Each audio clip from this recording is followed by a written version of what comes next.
Chapitre 59. Sur ces entrefaites, après 5 ou 6 mois d'absence, Deleven revint à Villers-Cotterêts. Ce retour allait ouvrir un nouveau champ à mes désirs que, cependant, je croyais comblés. Jetez une pierre au milieu d'un lac, si large qu'il soit, et le premier cercle qu'elle dessinera autour d'elle en s'habillement ira s'élargissant et se multipliant, comme nos jours et comme nos désirs, jusqu'à ce que le dernier touche la rive, c'est-à-dire l'éternité. Wolfe était revenu et avait ramené avec lui Lafarge. Un pauvre Lafarge.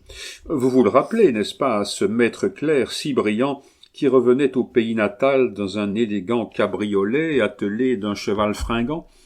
Eh bien, il avait acheté une étude, mais là s'était arrêté le cours de sa fortune ascendante. Par une de ces incroyables fatalités, quoiqu'il fût jeune, beau garçon, spirituel, et peut-être même parce qu'il était tout cela, ce qui est parfaitement inutile à un notaire, il n'avait pas trouvé de femme pour payer cette étude. Il avait, en conséquence, été obligé de la revendre, et dégoûté du notariat, il s'était jeté dans la littérature. Deleven, qui l'avait aperçu à Villers-Cotterêts, l'avait retrouvé à Paris et était revenu avec lui. Il restait encore au pauvre garçon quelque chose de son ancienne splendeur. Cependant, au milieu de ces nouveaux plans d'avenir, on cherchait vainement une conviction réelle. À peine y voyait-on passer l'espérance à l'état de nuage flottant. Pendant son voyage à Paris, un grand changement s'était opéré dans l'esprit d'Adolphe, changement qui allait réagir sur moi. Chez M. Arnauld, dont il était devenu l'hôte, Adolphe avait vu de près un monde entrevu déjà par lui chez Talma, le monde littéraire. Là, il avait connu Scribe, déjà à l'apogée de sa gloire. Là, il avait connu mademoiselle Duchesnois, maîtresse de Telleville à cette époque, et qui répétait Marie Stuart. Là, il avait connu M. de Jouy, qui achevait son Scylla, Lucien Arnauld, qui commençait son Régulus, Pichat, qui, en exécutant Brennus et en rêvant Léonidas et Guillaume Tell, embrassait un avenir où sa première couronne sur la tête, sa première palme à la main, l'attendait la mort. De ces hauteurs splendides de l'art, il était ensuite descendu aux régions secondaires. Il avait fait connaissance avec Soulier, qui publiait à cette époque des poésies dans le Mercure, avec Rousseau, ce Pilate de Romieux que son Oreste a laissé un jour à l'embranchement du chemin qui le conduisait à sa sous-préfecture, avec Ferdinand Langlais, amant passager de la pauvre petite Fleurier, sur laquelle, dit-on, un empoisonneur célèbre fit l'essai de la poudre mortelle avec laquelle il devait tuer plus tard son ami, avec Théolon, esprit charmant, travailleur infatigable, qui ne travaillait que dans l'espoir d'arriver un jour à la paresse, et qui n'eut jamais le temps d'être paresseux, qui, bercé parfois un moment au bras de l'amour, ne se reposa réellement que sur le sein de la mort. Aussi avait-il écrit sur la porte de son cabinet de travail ce pauvre épicurien qui, à force d'imagination, voyait en rose une vie pour lui toute tendue de noir. Aussi avait-il écrit ces 4 vers où respiraient tout ensemble sa molle insouciance et sa douce philosophie. Loin du sot, du fat et du traître, ici ma constance attendra, et l'amour qui viendra peut-être, et la mort qui du moins viendra. La mort est venue, pauvre Théolon venu avant l'heure, pour toi comme pour Pichat, comme pour Soulet, comme pour Balzac, car il y a 2 morts chargées par le Seigneur de pousser les hommes dans l'éternité, l'une sourde, froide, impassible, obéissante aux tristes lois de la destruction, la mort d'Holbein, la mort du cimetière de Bâle, la mort incessamment mêlée à la vie, cachant sous les masques les plus capricieux sa face de squelette, voilant son corps osseux sous le manteau du roi, sous les habits dorés de la courtisane, sous les haillons fangeux du mendiant, marchant côte à côte avec nous, spectre invisible mais toujours présent.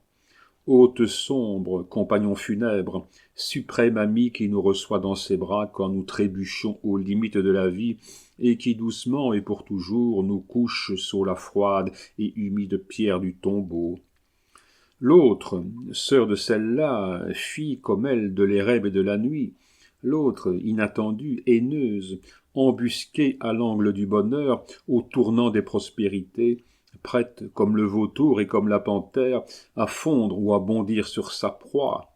Celle-là, c'est la mort d'Orcagna, la mort du Camposanto de Pise, la mort vivante, envieuse, qui, le teint terreux, les cheveux au vent, l'œil étincelant comme celui du lynx, vient prendre Pétrarque au milieu de son triomphe, Raphaël au milieu de ses amours, à qui toute joie, toute gloire, toute richesse fait ombrage, et qui, passant rapide, insoucieuse et sourde au-dessus des malheureux qu'il invoque, va frapper au milieu des fleurs, des vers et des parfums, le beau jeune homme couronné de myrte, la belle jeune fille couronnée de roses, le beau poète couronné de laurier, et les entraîne brutalement au tombeau, les yeux ouverts, le cœur palpitant, et les bras encore étendus vers la lumière, vers le jour, vers le soleil. Oh, Orcagna, grand sculpteur, grand peintre et surtout grand poète, combien de fois, en serrant la main de l'enfant que j'aime ou en baisant le front de la maîtresse qui me rend heureux, combien de fois ai-je tressailli, car je voyais avec les yeux de l'âme passer à l'horizon cette mort du Camposanto de Pise, sombre et menaçante comme un nuage ailé. Puis le lendemain, j'entendais dire « il est mort » ou « elle est morte ». Et c'était presque toujours un jeune génie qui s'était éteint, une jeune âme qui était montée à Dieu. Voilà donc le monde que Leuwen avait vu pendant son voyage à Paris, et il m'apportait à moi, pauvre provincial perdu dans les profondeurs d'une petite ville, un reflet de ce monde resplendissant et inconnu. De Leuwen avait fait plus que voir. Il était entré dans le tabernacle, il avait touché l'arche. Il avait été admis à l'honneur d'une lecture devant M. Poisson, grand prêtre du gymnase, et devant M. Dormeuil, son sacristain. Il va sans dire que la pièce lue avait été refusée, mais comme un caillou qui s'approche de la rose et à qui il reste le parfum de la reine des fleurs, de sa pièce refusée, il était resté à de Leuwen des entrées dans les coulisses. Oh, les entrées dans les coulisses, la chose la plus ennuyeuse qu'il y ait au monde pour ceux qui les ont, la chose la plus ambitionnée sur la terre par ceux qui ne les ont pas. Mais Adolphe les avait eus si peu de temps que l'ennui n'avait pas eu le loisir de naître et qu'il ne lui en était laissé que l'éblouissement. Cet éblouissement, il me l'apportait. À cette époque, Perlet était dans tout son talent, Fleuriet dans toute sa beauté, Léon Tinfay dans toute sa vogue. La pauvre enfant, nous parlons de cette dernière, on lui faisait faire, à 8 ou 9 ans, un métier auquel eût succombé une grande personne. Mais on se consolait d'avance de tout, même de sa mort, car on avait déjà gagné tant d'argent avec elle qu'on pourrait, si elle venait à mourir, aller à son enterrement en carrosse. Ce retour d'Adolphe, c'était donc pour moi un grand événement. Comme Don Cléophas, je me pendais au manteau de mon excellent diable boiteux, et enlevant pour moi la toiture des théâtres qu'il avait vus, il me faisait voir en me racontant. Quelle longue promenade fîmes-nous ainsi! Combien de fois je l'arrêtais, passant d'un artiste à l'autre, et disant, après avoir épuisé les célébrités du gymnase, « Et Talma, et mademoiselle Mars, et mademoiselle Duchesnois !» Et lui, complaisamment, s'étendait sur le génie, le talent, la bonhomie de ces artistes éminents, posant la main sur des touches inconnues du clavier de mon imagination, lesquelles faisaient vibrer des cordes sonores et ambitieuses, endormies jusqu'alors en moi, et que j'étais étonné de sentir s'éveiller dans mon cœur. Alors, pauvre Adolphe, il lui vint peu à peu une singulière idée, c'était de me faire partager, pour mon compte, les espérances qu'il avait conçues pour le sien. C'était de faire naître en moi le désir de devenir, sinon un scribe, un Alexandre Duval, un Ancelot, un Jouy, un Arnaud, ou un Casimir de Lavigne, tout au moins un Fulgence, un Mazère ou un Vulpian. Et il faut dire, c'était déjà bien ambitieux, car je le répète, je n'avais reçu aucune éducation, je ne savais rien, et ce ne fut que bien tard, en 1833 ou 1834, lors de la publication de mes premières impressions de voyage, que quelques personnes commencèrent à s'apercevoir que j'avais de l'esprit. En 1820, je dois l'avouer, je n'en avais pas l'ombre. 8 jours avant le retour d'Adolphe, admettant pour moi cette vie de province à l'horizon restreint et muré qu'un premier reflet du ciel venait de vivifier, j'avais posé comme terme à mon ambition une perception de province aux appointements de 15 à 1800 francs, car être notaire, il n'y fallait pas songer. D'abord, la vocation me manquait, et depuis 3 ans que je copiais des ventes et des obligations et des contrats de mariage chez maître Menson, je n'étais guère plus fort en droit que je ne l'étais en musique après 3 ans de solfège chez le père Hirault. Il était donc évident que le notariat n'était pas plus ma vocation que la musique et que je ne jouerais jamais mieux du code que du violon. Cela désolait fort ma mère, à qui toutes ses bonnes amies disaient « Ah, ma chère, écoutez bien ce que je vous prédis, votre fils est un grand paresseux qui ne fera jamais rien. » Et ma mère poussait un soupir et me disait en m'embrassant « Est-ce vrai, mon pauvre enfant, est-ce vrai ce qu'on dit de toi ?» Et naïvement je lui répondais « Dame, je ne sais pas, moi, ma mère. » Que pouvais-je répondre?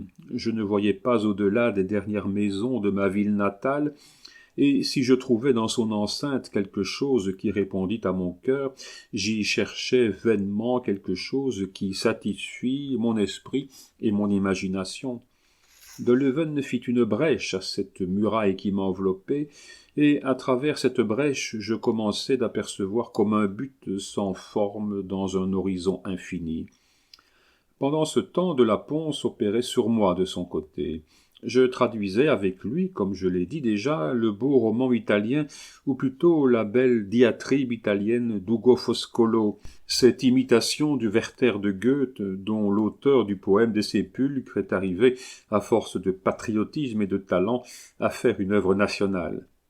En outre, de la Ponce, qui voulait m'inspirer le regret d'avoir abandonné l'étude de la langue allemande, m'avait traduit la belle ballade de Bürger, Lénore. La lecture de cette œuvre, appartenant à une littérature qui m'était complètement inconnue, produisit sur moi une profonde impression.